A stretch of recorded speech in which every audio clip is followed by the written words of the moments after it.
Dave is he's using a cabinet scraper, which is basically a piece of steel that has a burnished edge on it. He's using that to scrape the neck down to the final shape. It's been pre-curved and allowed to normalize for several weeks.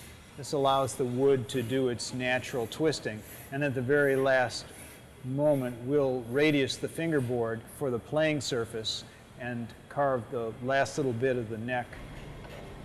And that essentially takes any twist that might have happened, it takes it right out, so it doesn't go in the final guitar. We have two contours that we work to. One which is called a vintage contour and one that's called a modern contour. You pick a guitar up in a store and play it for a few minutes. A thin neck feels like it's fast or very comfortable. But if you have to play it for an hour set, like a professional would, actually it starts to cramp your hand. So what we're looking here is a very rounded and actually kind of beefy neck. It really gives the guitar a lot of sustain, gives the guitar a lot of tone, and it's a lot more comfortable to play in the long run.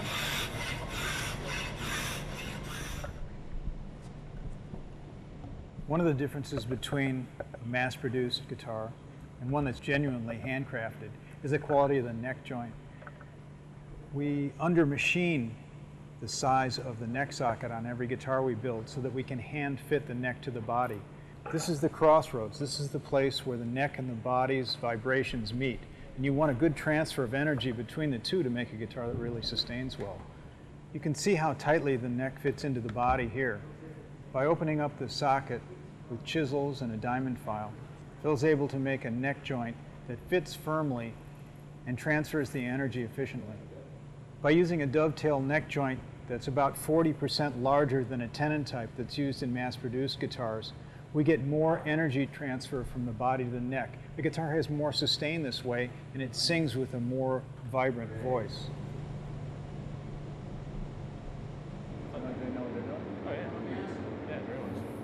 The thing that we've really stressed year in and year out since the very beginning is that every guitar be identifiable. It's an individual instrument for an individual person. No two guitars are going to be exactly the same. The finishing process takes in excess of 8 days, building up the color and the clear coats layer after layer. Staining wood is probably the oldest technique used on this type of wood, but we've moved it to a new level by actually floating the sunburst off the wood. Because we lay the color over a series of clear coats, it gives the guitar a prismatic effect. It really sets the guitar apart. After the first 3 coats of clear, we use a base coat of the yellow that will appear in the middle of the guitar. Now what he's doing is he's actually reading the flame of the guitar, because every guitar has its own unique character, and he'll bring the burst in or out to accentuate that particular piece of wood. And even though that makes each guitar a little different from the next, that's exactly what we're going for. It takes a lot more time to build up the paint layer by layer, but it's worth it. One of the things that's most important to us here is preserving the individual character of every single piece of wood that we work with. Something you can't do in mass production, and something that's really a lost art today. After the color's applied to the face of the guitar, we have to go around the entire periphery with a scraper knife, remove the color from the binding. This is the best way to make a really sharp edge. It's much better than masking it with tape, but it takes a steady hand. This is a place where handwork really pays off, because you get that precision line that you can only get with a knife. You can imagine how long it takes to learn this job.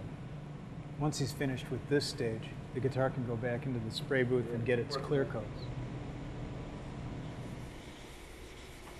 It takes about 3 hours to hand sand each guitar in total. The total process requires almost 2 weeks. Build up the layers of clear coat over the color, and that's what gives it its depth. We use a hybrid acetate-based finish, very similar to the nitrocellulose finishes that have been used for hundreds of years. As far as the tone of the guitar is concerned, you want to keep the finish thin so the guitar can vibrate and breathe. And that's one of the things that sanding the guitar so many times does. In all, he'll spend over 3 hours sanding this guitar.